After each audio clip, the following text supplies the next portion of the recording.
Ang kwentong ito ay hango sa tunay na buhay. Karanasan ito ni Nicolas. Nangyari ang kwentong ito taong 1978 sa lugar ng Iloilo.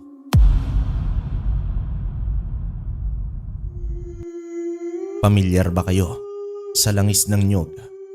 Sa tagal ng panahon, maging noong hindi pa uso ang mga makabagong medisina sa maraming panig ng Pilipinas, isa na ang langis ng niyog sa inaasahan ng mga tao upang makapagpagaling ng mga karamdaman. Alam niyo bang depende sa proseso nito kung gaano katagal ang buhay ng langis? At maniniwala ba kayo kung sasabihin ko sa inyo na minsan ay naging daan ito upang makaligtas ang isang bata laban sa baryo ng mga aswang? Ating tunghayan ang kwentong tampok natin sa araw nito. Kamusta na po Kuya Ray? Kamusta din sa lahat ng ating mga kalakbay na nakikinig sa inyong programa? Nais ko lamang sanang magpasalamat sa inyong paghahandog sa amin, mga ordinaryong mga tagapakinig ng magagandang kwentong katatakutan na talaga namang nakakaaliw at nag-aalis ng kalungkutan sa amin, lalo pa ho at narito po ako sa Estados Unidos nakatira. Labis ang kagalakan kong matagpuan ang ganitong programa na para bang binabalik ako sa nakaraang panahon ng ating bansa. Tawagin mo ko sa pangalang Kulas. Ito pong aking kwento noong bata pa ako. Nasa edad ako noon ng 17 pa lang at noong araw nga po ay madalas nakasakasama ang tiyuhin ko sa pagbebenta ng mga kinakatay niyang karne sa mga bahay-bahay. Mas praktikal kasi itong uri ng pagtitinda kesa sa kumuha pa ng pwesto sa palengke. Nanghihinayang ang tiyo na imbis na maidagdag sa kita namin ilalagay pa sa pambayad sa pwesto. Kaya naman mas tinagana lamang po namin ang paglalako ng karne.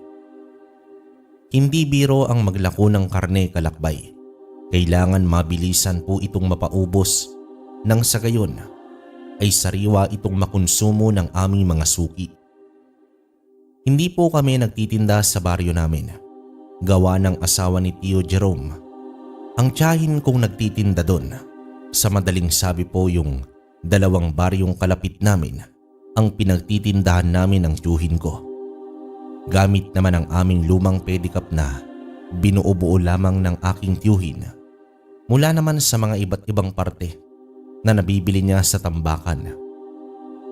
Gamit ito, kalakbay, ay nakakarating kami sa mga lugar na ang ilan sa mga tindero ay hindi na tinatangkapang pasukin dahil bukod sa malayo ay iba din ang ugali ng mga residenteng nakatira.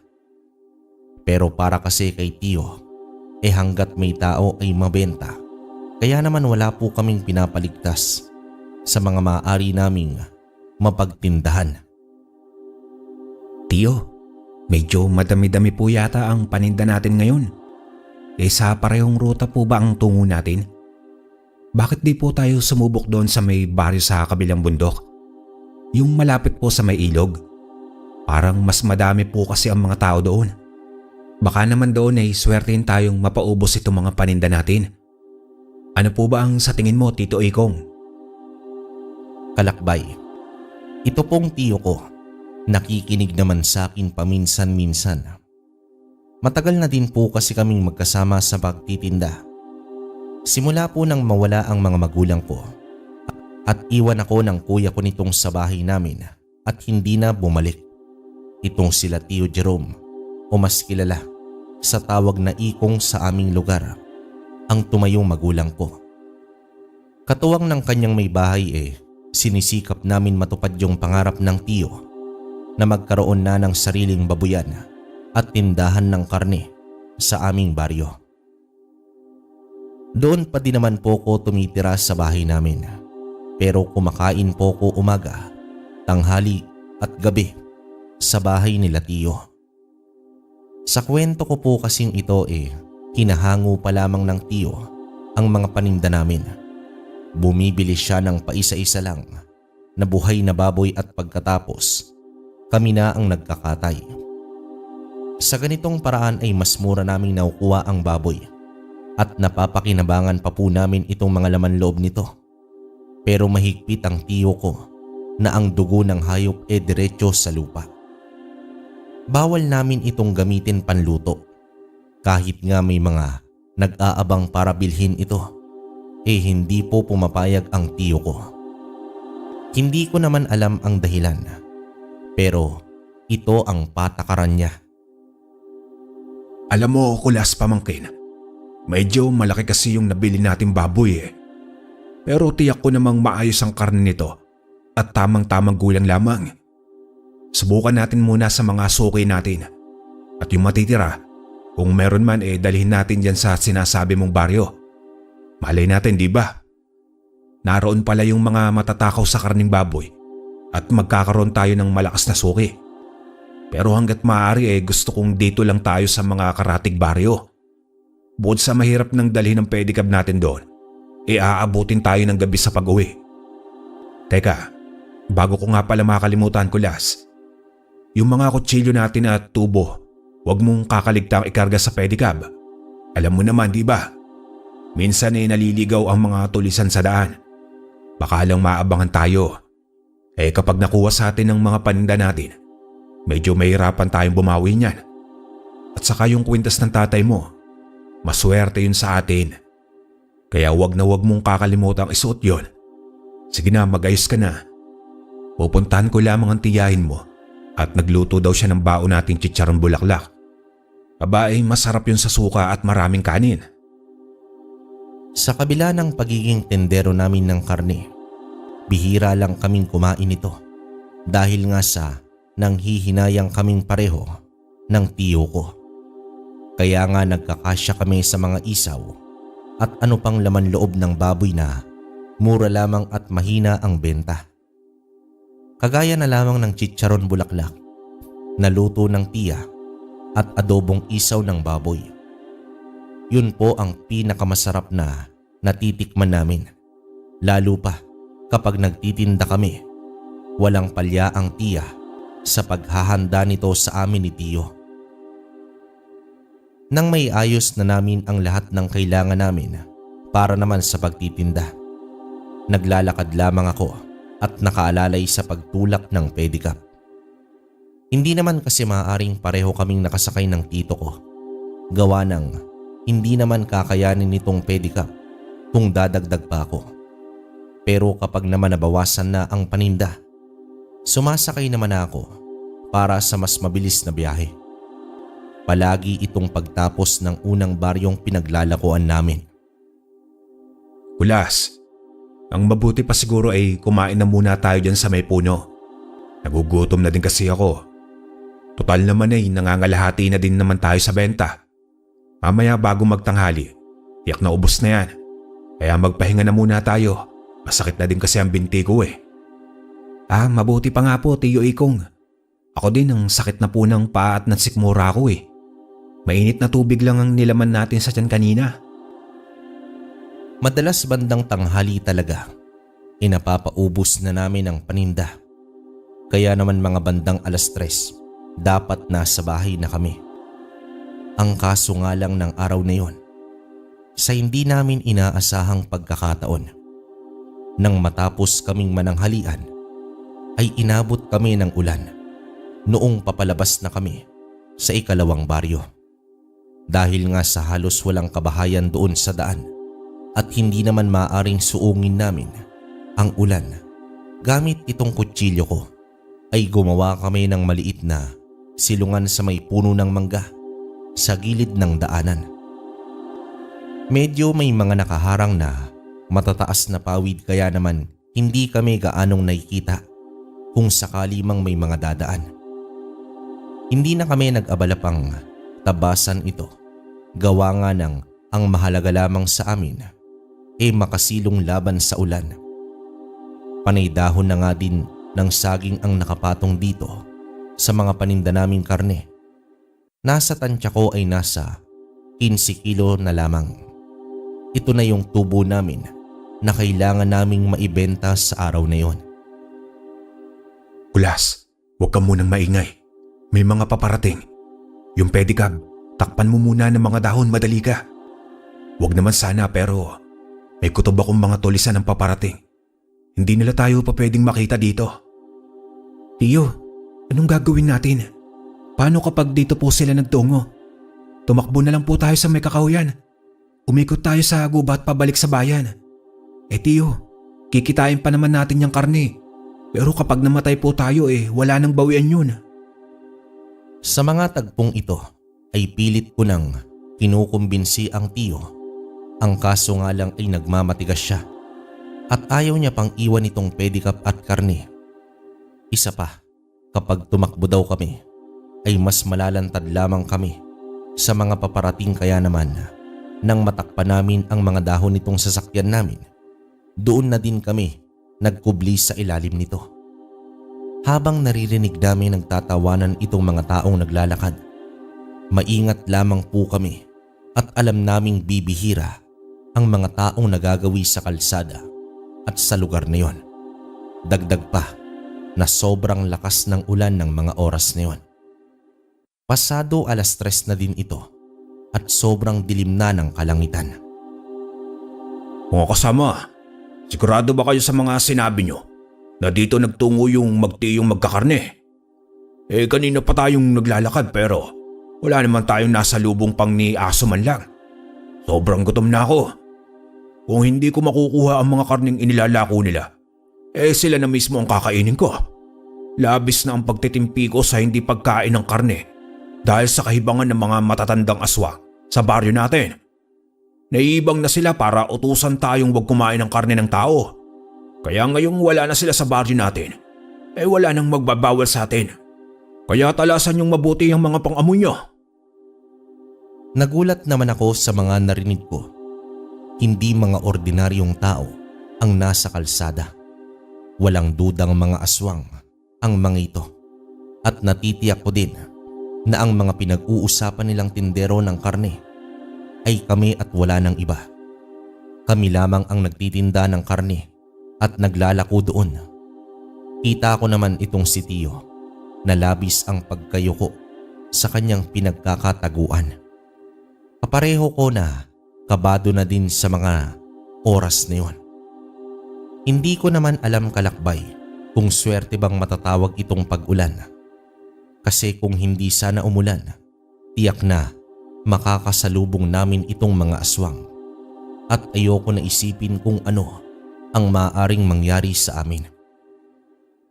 Ilang minuto pa silang mabagal na naglalakad sa daang malapit sa puno ng mangga.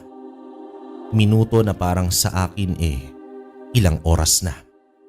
Papatila na nito ang ulan at ipinapangamba ko ay ang maamoy kami dahil sa wala ng hangin o tubig na humahalo sa aming samyo, lalo na sa mga dugoang karne na binibenta namin. Hoy ikaw, ano bang ginagawa mo dyan? Para ka namang kalabaw sa haba ng ihi mo. Bilisan mo na nga at maggagabi na. Babalik na ang mga matatanda sa baryo. Nasa harapan namin itong isang aswang na umiihi. Pati paghinga namin ay pigil na pigil. Para lamang hindi kami marinig nito. Mabuti na lamang, kalakbay, noong tangka niyang sisilipin sana yung mga dahong nakatakip sa pedicab. Tiyempo naman na sinigawan siya nitong ayon sa pagkakarinig ko ay si Berto. Tila ba takot sila sa tinatawag nilang matatanda na nagbabawal sa pagkain ng karne ng tao. Nang makalayo na sila, saka na kami nakahinga at nakapagpahinga na lamang sa damuhan. Ulas, mukhang mas mabuti nang umuwi na tayo. Delikado na kung magtutuloy pa tayo sa pagtitinda. Hindi biro ang makurso na daan ng mga aswang. Walang duda na tayo ang hanap ng mga yung kulas. Bilisan mo na at aabutan pa tayo ng gabi dito. Hindi mo na po yung kailangan sabihin, Tiyo. Kung pwede ko nga buhatin na lamang itong mga karne, ginawa ko na. Mas maigi yatang mag-isip na tayo ng ibang pagkakakitaan.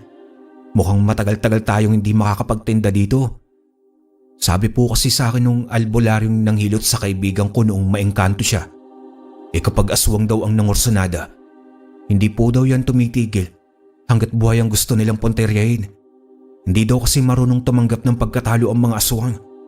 Para po sa kanila laro lang ang paghanap ng kanilang biktima. No kayang sasabihin ni Tia kapag naikwento natin ito sa kanya?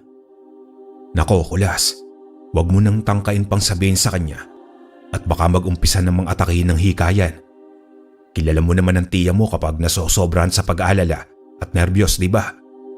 Alam mo, Kulas, tama talaga ako Swerte sa atin yung kwintas ng tatay mo.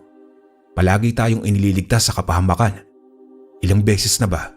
Pang-anim na yata ngayon Sayang lang, kung dala sana ng mga magulang mo yung kwintas noong gabing yun, siguro kasama pa natin sila. Ramdam ko ang pangungulila ng tiyo sa tatay ko. Dalawa lamang kasi silang magkapatid at sobrang magkasundo sila ng tatay. Pero kasi sigurado, Kalakbay, hanggang doon lang talaga ang buhay ni tatay. Akma pa sana kung susunod sa tiyo ko. Ang kaso lang ay nakaramdam ako na uminit yung kwintas. Kapareho ng pag-init nito noong napadaan itong grupo ni Berto. Kaya naman naalarma ako at agad kong sinabihan si tiyo. Tiyo, nasa panganib po tayo. Umiinit yung kwintas tulad po kanina. Kailangan po natin magtago, Tiyo Ikong. Madali pong sabihin na kailangan naming magtago. Ang kaso nga lang, Kalakbay, nasa gitna kami ng magkabilaang palayan at mababaw na bangin na pababa sa isang ilog. Wala kaming mapagtataguan doon, lalo pa at naroroon yung pedicab namin. Mabuti na lamang at mabilis mag-isip itong si Tiyo Ikong. Binato niya lahat ng karne sa palayan na noon ay napakataas at maaari nga naming makapagkublian. Habang itong pedicab gamit ang mga lubid na panali ay ibiniti namin sa gilid ng bangin. Sapat na para hindi mapansin ng mga dadaan. Tinabunan pa namin ng mga damo at sanga itong lubid para maitago sa mata ng mga aswang na tila papalapit na. Kulas, madali ka. Ibaon mo sa putik yung mga karne. Punuin mo din ng putik ang katawan at ulo mo. Tapos manatili ka dyan sa may putikan. Huwag na huwag kang lilitaw o gagalaw man lang. Hindi nila tayong maaamoy sa tulong ng putik. Mukhang mahirapan tayong makauwi. Pero bahala na. Huwag kang lalayo sa pwesto ko Eto, sakaling kung wala na talaga tayong pagpipilian, tiyakin mong patatamaan mo sila sa puso nila o sintido. Inabot naman sa akin ni Tiyo itong isa sa mga kutsilyong dala namin. Ako naman, agad sumunod sa ipinapagawa niya. At mula sa pinagkakataguan namin, sa makulimlim na hapon ay kitang-kita ko ang mga lumilipad na aswang.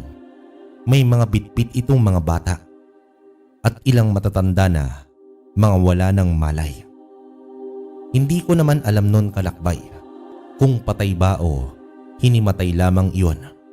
Pero karimari-marim na pakiramdam ang bumalot sa akin habang nakaiga sa may putikan. Alanganin kasi ako kung dadapa ako dahil sa bahagyang matubig itong palayan. Doon ko napatunayan yung sabi sa akin ng albularyo na may mga aswang ang kayang magpalit ng anyo kahit pa may araw.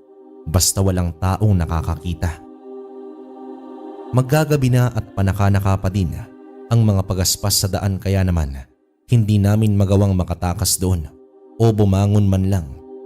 At nang dumating na ang takip silim, doon na naging mas peligroso ang lahat. May mga pagtatampisaw sa palayan, may mga pag-angil at sigawan, mga tinig na hindi ko malaman kung aswang ba o tao ang may gawa. Pero ang nasisigurado ko, ng oras na umahon kami sa pagkakatago namin, kami na ang hahabulin ng mga ito. Nang walang kung ano-ano, Sa gitna ng kaguluhan ay bigla na lamang pong may aswang na bumagsak malapit sa kung nasaan kami ni Tio Ikong. Pero wala na itong buhay. Biyak yung ulo at dilat yung mga mata na makikita dahil sa buwan. Tila kasi naubos yung ulap sa langit dahil sa lakas ng pag-ulan at hangin noong umaga. Tumambad sa amin ni Tio ang nakakatakot na aswang na kahit patay na, parang mangangain pa din ito. Pero paanong nangyari? Maaari kayang nagtalo-talo itong mga aswang? O di kaya nag-agawan sa pagkain? O baka naman may kakaibang grupo ng aswang ang naroroon din na naglalaban? Alin man dito, kailangan naming manatiling hindi napapansin ng sino man. Isa pang inaalala ko ay nalantad na yung ilan sa mga karning baboy dahil nga dito sa aswang na bumagsak sa harap namin. Sumadsad ito sa kung saan ko ibinaon yung karne. Kaya naman oras na mapansin ito ng mga aswang ay tiyak na ang kamatayan namin. Nagpatuloy ang mga sigawan at ang mga tilamsik ng tubig at putik mula sa kung anumang mga bumabagsak o lumalapag sa palayan. Nang biglang makita ko ang isang pares ng maitim na paa na marahang naglalakad palapit sa akin. Nakita na nito yung karning baboy na litaw na noon. Pero bigla na lamang may tumamang palaso sa noon nito, sabay biglang sumubsob ito sa putikan. May mga kalaban itong aswang at malaki ang tsansa na hindi ito kauri nila dahil sa gumagamit ito ng mga armas. Kaya naman nabuhayan kami ng pag-asa ng tiyo ko na noon ay nakasilip sa aking tinitingnan kung maayos lamang ako. Papalapit ng papalapit yung hiyawan at kita kong nagsisi-atrasan itong mga lumilipad na aswang habang nagliliparan din yung mga palaso papahabol sa kanila. Ang ilan sa mga aswang ay nakatakas pero mas marami ang mga napatay nitong kalaban nila. Hanggang sa tumambad sa amin itong mga kalalakihan at kababaihan, natitiyak kong mga normal na tao ito. Hanggang kailan niyo ba planong mahiga dyan sa putikan? Maaari na kayong tumayo. Malayo na yung mga aswang. Ako nga pala si Karding. Wala kayong dapat na ipag-alala at ligtas kayo. Mga manunugis kami ng aswang. At nagkataon na napadaan kami dito sa paghabol sa kanila. Mukhang kayo ang hanap ng mga aswang na nakasagupa namin. Sinundan nila yung mga amoy nyo. Ang kaso naligaw sila dito sa bukid nang biglang maglaho ang samyo nyo. Teka po, Manong Karding. Paano nyo po ba nalaman na nawala yung samyo namin dito sa bukirin? Huwag nyo pong sabihin mga aswang din po kayo. Maawa na po kayo. Huwag nyo kaming sasaktan. Kung gusto nyo po sa inyo na lamang yung 3 kilo ng karne. Basta, huwag nyo po kaming kainin ni Tio. Panunuhol ko pa dito. Alam kong 15 kilos pa naman yung dala naming karne. Pero wala naman akong balak na ibigay sa kanilang lahat. Uhugasan lang ito at maaari na naming itinda ulit. O di kaya ay gawin naming tapa o chicharon. Ano't ano pa man, balak kong makipagnegosasyon sa kanila. Huwag kang mag-alala, bata. May kasamahan kaming higit pa sa mga aswang ang kakayahan. Kaya nasusundan namin sila at ang mga punteriang biktima ng mga ito. Saka isa pa, huwag mo nang itago yung mga karne. Bigyan mo na lamang kami ng diskwento at bibilhin namin lahat yung karne sa putik. Dapat mura na yan. Bagamat iniligtas nila kami at bibilhin nga nila itong mga karne, nanatili naman ako sa wisyo. Kailangan na may kitain pa din po kami ni Tio kahit nakakarampot. Pagpasensyaan niyo na po, Manong Karding. Gustuin man namin na ibigay na lang sana itong mga karne. Ang kaso, nakataya na po kasi dyan ang buong puhunan namin. Nakasalalay po dyan kung makakapagtinda pa ba kami sa mga susunod na araw o hindi na. Binigyan po namin ng karampatang diskwento itong sila Mang Karding. Pero magpasa hanggang sa mga oras na yon, iniisip ko pa din kung ano o sino ba itong mga kasamahan nilang napakatalas ng pakiramdam at ipinagmamalaki nila Karding. Sige na, huwag na kayong mag-alala. Babayaran ko ng lahat yan. Pero ang mabuti pa ay sumama na muna kayo sa amin. Magagawang sundan ng aswang ang mga amoy nyo hanggang sa bahay nyo. May kasamahan kami sa kampo na maaaring makatulong sa inyo sa pagtatanggal ng samyong bumabalot sa inyo. Noon hindi ko alam kung ano naman ang mga sasabihin ko at hindi ko din mawari kung ano ba ang dahilan at nababanguhan sa amin ang mga aswang. Pero dahil sa takot namin ni Tio ay sumama na lamang kami sa kanila para nga matulungan din kami. Itong mga kalalakihang kasama nila, isa-isa nang binitbit yung mga karne at nagpatulong nga itong si Tio Ikong na makuha yung pedicab namin at nang maglaon nga ay naglalakad na kaming papakyat sa isang bundok. Ipinaiwan na lamang ni Karding itong pedicab sa isang bahay kubo na nasa baba ng bundok.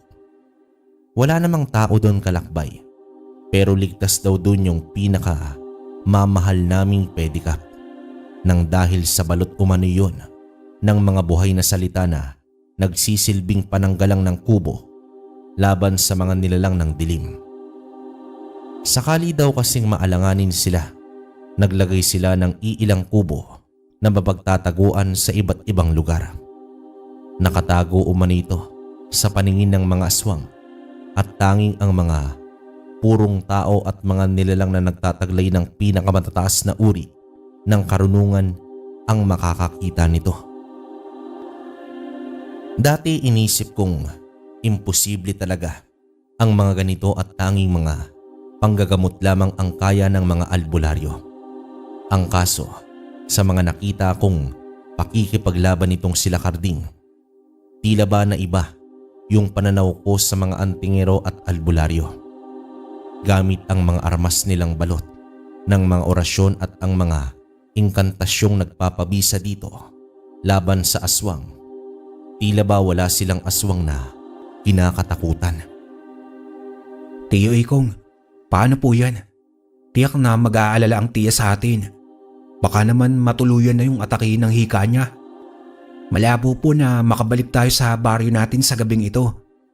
Kung ipipilit po natin, kagaya nga ng sabi ni Manong Karding, tiyak na masusundan nila tayo.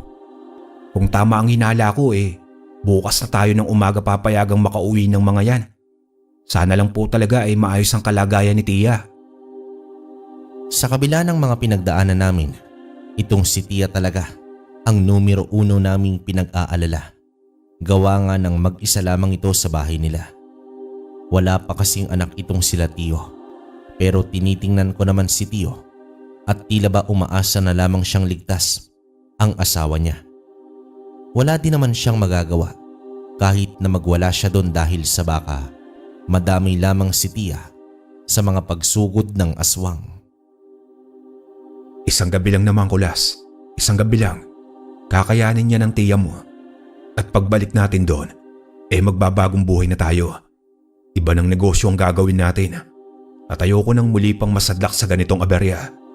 Ikaw wag na wag mo ikukwento sa kahit kanino ang tungkol sa mga aswang at sa mga antingero. Baka tayo pa ang mapahamak kapag nagkataon. At saka yung kwintas mo itago mo nga. Baka mamaya pag-interesan pa ng iba.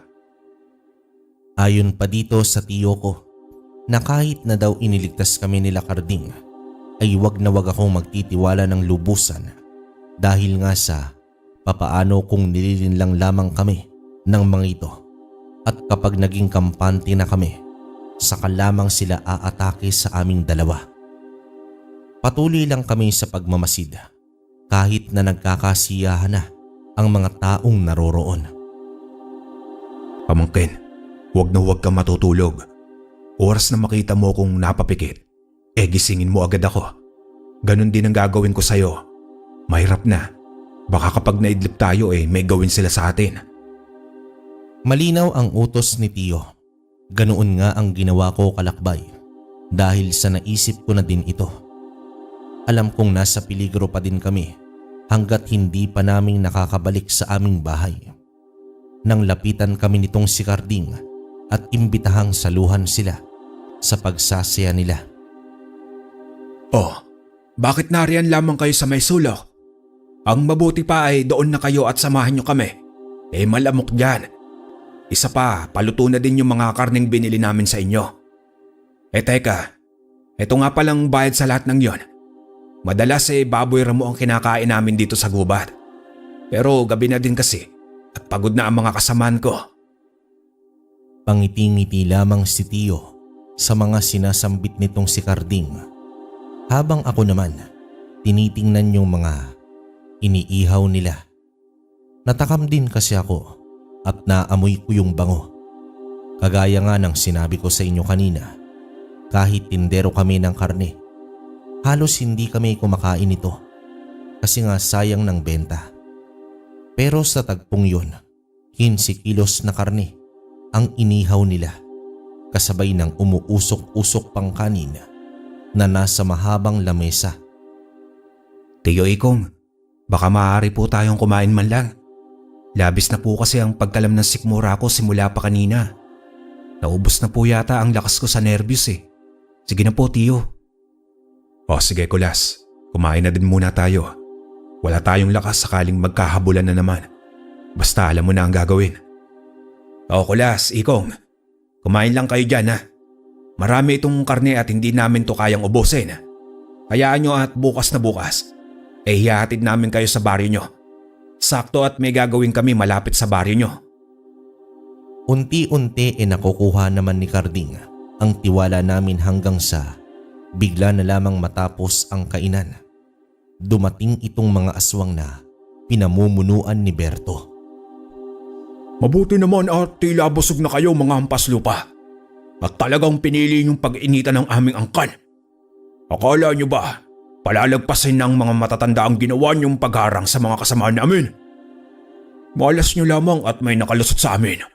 Ngayon, titiyakin ko ng mamamatay ang grupo nyo mga antingero. Hindi na ako magtataka kung paano nyo kami natunton. May kasama pala kayong hukulubang aswang. Ganun na ba kayo kadesperadong mahanap kami, Berto? Alam nyo bang malaking kawalan sa inyo?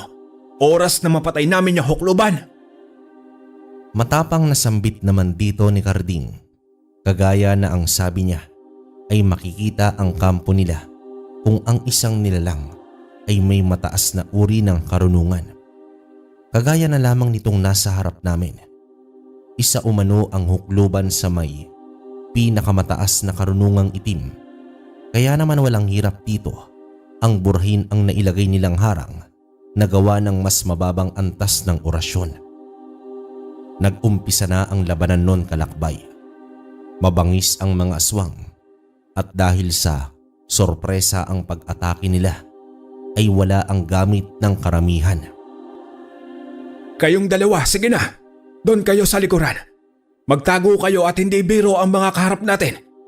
Kapag nakakita kayo ng pagkakataon umalis na kayo sa lugar na ito. Hindi namin alam kung makakaya namin ang lahat ng ito sa dami nila. Lalo pa at wala pa ang iba sa mga kasama namin dito. Naglaban ang magkabilang panig at kumpara sa mga nakalaban nila sa may palayan. Tila yata mas malalakas ang mga aswang nakalaban nila sa ilalim ng pamumuno ni Berto. Maging si Carding ay hirap ito sa pagdepensa. Paano kasi ay walang tigil sa pagbato ng mga sumpa at atake itong hukluban na hindi na nga nag-oorasyon. Alam niyo yung usa na lamang na ikinukumpas nito ang mga kamay niya at nagagawa niyang patumbahin itong mga nasa harap niya. Sinasabi ko na nga ba? Kaya kanina pa akong kinakabahan Hindi mo ba napansin ang pag-init ng kwintas mo, Kulas? Maging ako noon, kalakbay, ay nagtaka din. Tama si Tio. Bakit hindi ko naramdamang uminit yung kwintas? Siguro dahil mas mataas talaga ang kapangyarihan ng hukluban at ang sabulag nila na hindi nagawang malaman ng kwintas ang pagdating. Ito kasi ang pinakamalapit na eksplanasyon sa nangyari. May presensyang may mas malakas kumpara sa kwintas ang naroroon sa paligid. Kaya tila hindi gumagana itong kwintas ko. Dito napapikit na lamang kami ng akmang susugurin na ng dalawang aswang itong si Carding. Pero ewan ko ba sa kung anong naisipan ko at binato ko yung kutsilyong hawak ko na walang kahirap-hirap na bumaon sa sentido ng aswang na papasugod kay Carding. Dahilan para magulat pati itong isa pa at mawala ang atensyon sa kaharap niya. Dito na nagkaroon ng pagkakataon itong si Carding para saksakin yung aswang at pugutan ito ng ulo.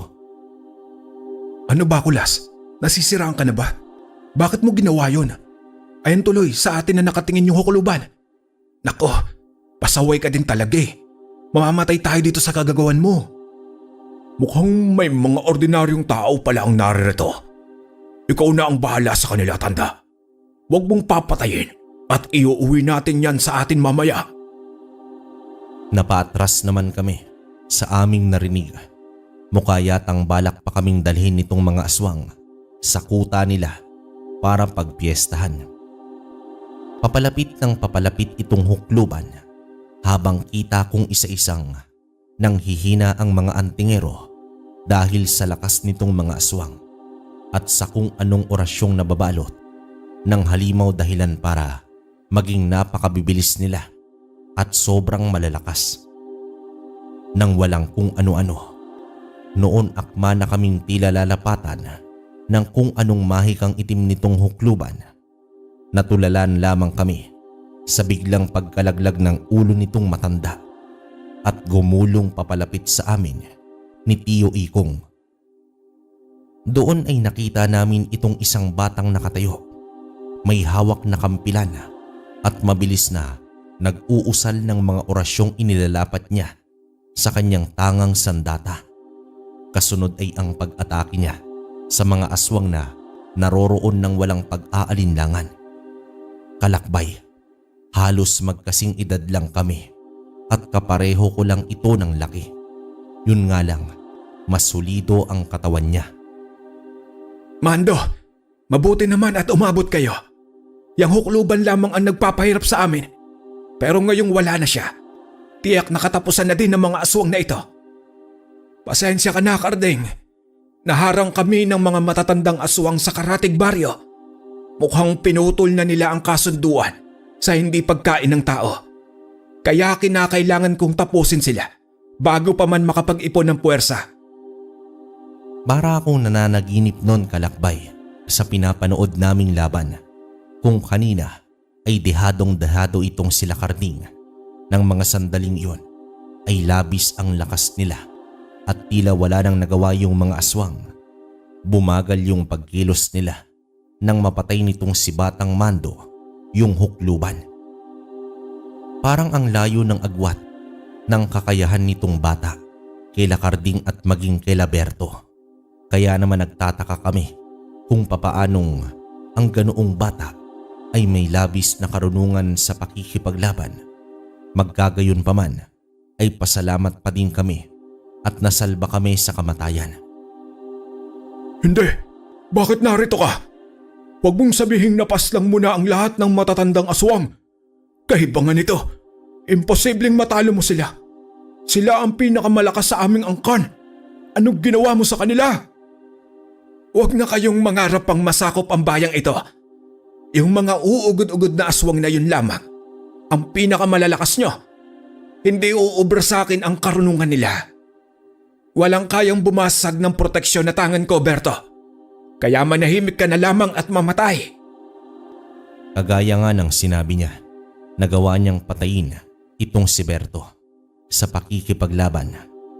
Hindi na nagawang depensahan ni Berto ang kanyang sarili dahil sa bilis ng pag-atake ni Mando gamit ang kanyang kampilan. Yung mga aswang na hirap mapatay ng mga kasama ni Carding ay sinaglit lamang nitong batang birador hanggang sa humupa ang tensyon at maubos nga ang mga sumugod na aswang. Marami ang sugatan sa mga antingero. Ang ilan ay malulubha pero Hindi ko na nalaman pa kung may namatay ba sa kanila. Ayos lang ba kayo? Mabuti na lamang at sakto ang dating ni Mando. Huwag na kayong mag-alala at tiyak na wala nang susugod pa dito. Iyon na ang huli sa angkan nila. Mando, mga tindero to ng karne na tinulungan namin sa daan. Sila yung punteriya ng mga aswang na sinundan natin. Nakita naming nakatago sa palayan kaya isinama na namin. Maraming salamat sa pagligtas sa amin kanina, Mando, Berto, at sa mga kasama nyo. Akala ko katapusan na namin na magtiyuhin sa kamay ng aswang na hukuluban. Nakakatakot yung mukha niya. Wika naman dito ng aking tiyo na labis nga ang pagpapasalamat sa batang si Mando. Parang matanda na din itong mag-isip kahit sa murang edad niya. Pero kasi maaring dahil sa mga pinagdaanan niya sa buhay at sa mga kasamahan niya. Puro matatanda kasi ang nakapalibot kay Mando. Walang anuman yon, Ikong. Ginawa lang namin ang tama. Isa pa hindi naman kayo agad-agad na mapipinsala ng hukluban dahil sa tangang mutya ng kasama mo. Oo nga pala. Naramdaman ko na din ang presensya niyang mutya ng bulalakaw. Kakaiba iyan at hindi basta-bastang nakukuha. Teka, ang mabuti pa inumin niyo itong langis. Bago pa man ako dumating nakapagbitaw na ng sumpa ang matatandang hukluban. Hindi ako sigurado pero para lang makaiwas sa kung anumang binitawan niya. Kontra yan sa mga kulam at barang. Langis iyan ng nyog na may halo pang kalamansi. Inumin niyo na. Agad ko naman itong ininom kagaya ng utos ni Mando. Pero itong si Tio Ikong nakita kong itinapon yung langis. Naalala kong bawal nga pala siya sa langis ng nyog at namamaga ang lalamunan niya dito. Kaya naman pasimple niyang itinapon ito noong hindi nakatingin sila Mando sa pagdadahilan niya na wala naman daw siyang nararamdamang kakaiba sa katawan niya at ayos lang daw siya. Biniro pa nga ako nito na maghanda na ako at tiyak daw nakakalam ang sikmura ko at masisira ito dahil nga sa langis ng nyog. Masaya naman kaming ligtas na kami sa kapamakan at tila nabunutan na kami ng tinik ni Tio. Naiwan po ito sa akin ng mga magulang ko. Sayang nga at hindi nila ito nagamit noong naaksidente po sila. Nakwento ko naman ang tungkol sa mga magulang ko dito sa mga antingero hanggang sa may tanong sa akin nila Karding kung sino nga daw itong mga magulang ko. Dahil nga sa imposibleng isang ordinaryong tao lamang daw ang tatay ko kung siya ay nagtatangan nitong mutya. Sa akin kasi hindi ganap ang kakayanan nitong mutya dahil sa wala naman akong kasanayan at hindi sapat ang espiritual na kakayanan ko. Pero nang masabi ko naman sa kanila kung sino nga itong tatay ko, nagulat kami ni Tio nang sabihin nilang mga kasamahan nila sa pagsugpo ng aswang itong nanay at tatay ko. Namatay lamang daw ito dahil sa pagtatraidor ni Berto, ang itinuturing nilang kaibigan at dating miyembro nila na tumalikod maraming taon na ang nakakalipas. Ayon pa kay Karding, itong sila nanay at tatay at Berto ay malapit na magkakaibigan at magkasama sa maraming misyon ng pagtugis ng mga aswang. Ang kaso nga lang, may isang misyon sila na nawala ng 3 araw itong si Berto dahil sa pagkakahulog sa ilog habang tumatakas sa mga kalabang aswang. Nang bumalik nga daw ito sa kanila, ay iba na ang kilos at tila palaging bumubulong-bulong. Iyon pala ay nalaso na ang isipan nito ng mga aswang at siya mismo ay unti-unti nang nagbabago sa pagiging mas bayolente at mainitin ang ulo. Hanggang sa isang gabi, habang nasa pagtugis sila sa mga matatandang aswang ng bayan, imbis na mula sa harapan ang mga ataking iniiwasan ng mga magulang ko, mula daw sa likod dahil nga itong si Berto ang nagpakawala ng tigalpo na tumama sa mga magulang ko, dahilan para maatake sila ng matatandang aswang. Ayon pa sa lalaking kausap namin, kaya pala daw noong gabing yon ay hindi nagawang maharang ng tatay ko yung pag-atake sa kanila. Ito ay dahil sa nasa akin pala yung kwintas na dapat ay poprotekta sa kanila. Humaba ang usapan namin noon, kalakbay, hanggang sa sumapit na nga ang umaga at inihatid na kami nitong si Carding, habang si Mando naman natulog pa yata, kaya nga hindi na kami nakapagpaalam pa. Salamat po sa inyo, Carding. Utang namin sa inyo ang buhay namin ng pamangkin ko. Paano po hanggang sa muli? Sa pagwiwika ni Tio, naghiwalay na kami ng landas. Malapit na lang kasi sa aming baryo itong nilalakaran namin at kabisado na nga po namin, kaya masayang ipinaandar ni Tio yung pedicab habang nakasakay naman ako. Ang galing po ni Mang Mando, Tio? Sana kasing galing niya ako para hindi na ako matakot sa mga kagaya ng aswang at kung ano pang elemento. Tingin mo po ba, Tio, may pag-asa ba akong gumaling sa pakikipaglaban? Gusto kong maging kagaya nila Mando na malayang gumagala sa iba't ibang lugar upang makipagtunggali sa mga aswang. Parang ang saya po nun. Naniniwala naman akong kaya mo, Kulas. Pero ayaw mo ba ng mas payapang buhay kagaya ng kung anong meron tayo ngayon? Oras na tahakin mo kasi ang landas na nilalakaran nila. Wala na yung urungan. Isa ka na sa magiging puntirya ng mga aswang at baka hindi ka na rin magkapamilya.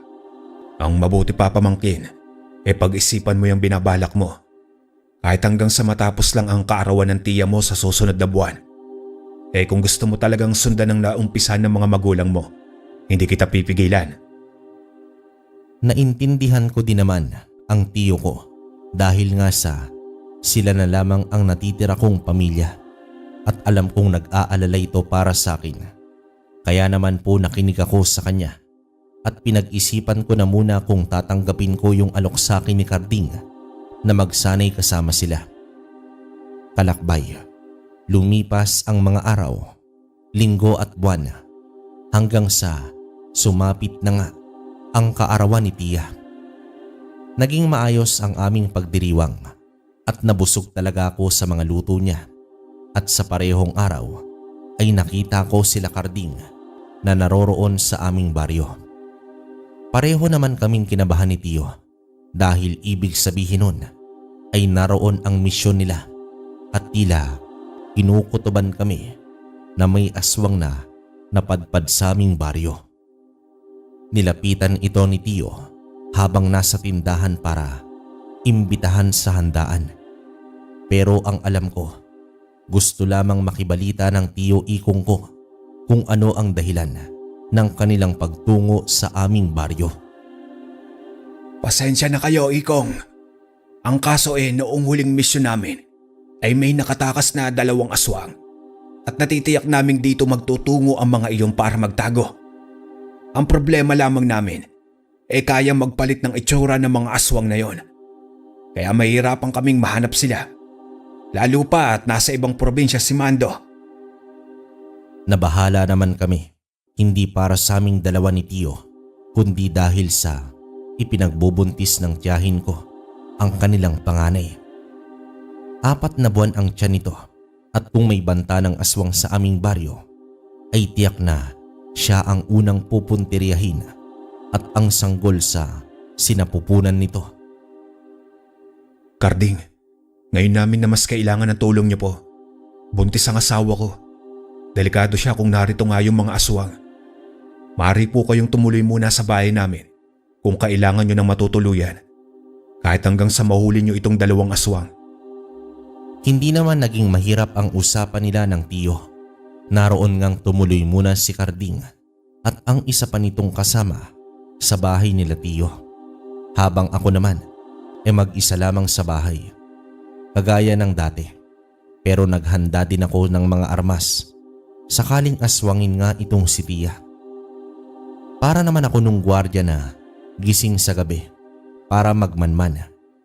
Hindi na po kasi kami nitong nagtitinda ng karne at nag-iisip nga si Tio kung anong gagawin niyang negosyo dahil nga sa nagbabalak akong umalis para naman sa pagsasanay upang maging manunugis. Nang mapansin ko na parang napakatahimik sa bahay ng tiyo ko. Sobrang mapayapa kaya naman naisipan kong puntahan ito para sana kamustahin ang tiya at kung ano bang ginagawa nila tiyo at nitong sila Karding. Nang nakarinig ako ng mga pag-angil sa gilid ng bahay, kinabahan na agad ako. Inisip ko na baka napatay na nitong mga aswang sila tiyo na wala kasing ingay sa loob ng bahay. Ni usapan man lang, dapat gising sila dahil sa nagbabantay, di ba? Kalakbay, hindi ko kinaya ang mga sumunod na nangyari. Dahil sa pagsilip ko sa loob ng bahay ay naroroong nilalantakan ng 2 aswang sila Karding at ang kasamahan nito. Hindi ko naman alam kung papaanong nangyari pero sila tiyo at tiya ang lumalapas sa kanila. Sa labis kong gulat at pagkatakot ay hindi ko na namalayan na tumatakbo na ako papalayo sa bahay nila tiyo habang umiiyak. Kalakbay, tumakas ako sa aming baryo. Hindi ko alam kung saan tutungo pero sinikap kong magpakalayo-layo. Hindi ko alam kung tama yung ginawa kong pag-iwas at hindi pagsuplong sa tiyo at tiya ko. Pero sila lang kasi ang pamilya ko at ayokong makita silang mamatay o mamatay dahil sa akin. Inisip ko kung dahil ba sa ginawa nung hukluban nung lapitan kami dahil nga sa ako lang ang may mutya at walang mutya si tiyo o baka itong tiyahin ko ang may gawa ng pagiging aswang ng tiyo ko at matagal na silang ganoon. O baka wala na ang tiyo at tiya ko at yung mga aswang na hinahabol nila Karding ang naroroon sa bahay ng tiyuhin ko at ginaya nga ang mga itsura nito. Hindi ko talaga alam at hindi ko na sinubukan pang alamin. Naawa lang talaga ako kay Karding na tanging nais lang ay tumulong sa amin. Pero ang nangyari, sila pa yung napahamak. Nanatili akong nakatago sa ibang probinsya. Iniba ko ang pangalan ko at sinadya kong magpahaba pa ng buhok para hindi ako agad makilala sakaling hanapin ako ng pangkat nila Karding. Alam kong wala silang ibang hahanapin kundi ako dahil sa alam nilang baryo namin ang huling pinuntahan nitong mga kasama nila. Sa kabutihang palad, Kalakbay, hanggang sa makapag-asawa na ako ay hindi na ako nahanap ng mga ito at wala din mga kakaibang pangyayari ang nangyari sa buhay ko hanggang sa magkapamilya na din ako at magkaanak at tumanda. Ni minsan ay ayoko nang balikan pa yung dati kong baryo dahil sa mga nakita kong pangyayari. Paulit-ulit kong sinasabi sa aking sarili, nakalimutan na ito pero bumabalik pa din sa mga panaginip ko. Magkagayon pa man, nabawasan lang ito noong naging madalas na ang pagdulog ko sa Panginoon at pagsisimba ko. Kaya nga alam ko na anumang mga pagsubok at suliranin natin sa buhay, kung kasama natin ang Diyos sa ating paglalakbay, tiyak na mapagtatagumpayan natin anumang hamon. Kalakbay, wala pong ibang nakakaalam nitong kwento ko, maging ang pamilya ko. Kaya sana ay itago nyo ang aking pagkakakilanlan. Dito ko na lang tatapusin ang aking istorya at sana naibigan ito ng ating mga tagapakinig. Linawin ko lang, wala po kaming lahing aswang at hindi ko talaga alam kung papaanong naging aswang ang tiyo at tiya ko. Mag-iingat kayong lahat, pati na sayo Kalakbay at Kabaryo. Huwag kalimutang manalangin sa lahat ng oras at pagkakataon. Maaari natin itong gawin. Pagpalain din po sana ang inyong channel at ang lahat ng nakikinig dito. Nagmamahal, Hulas.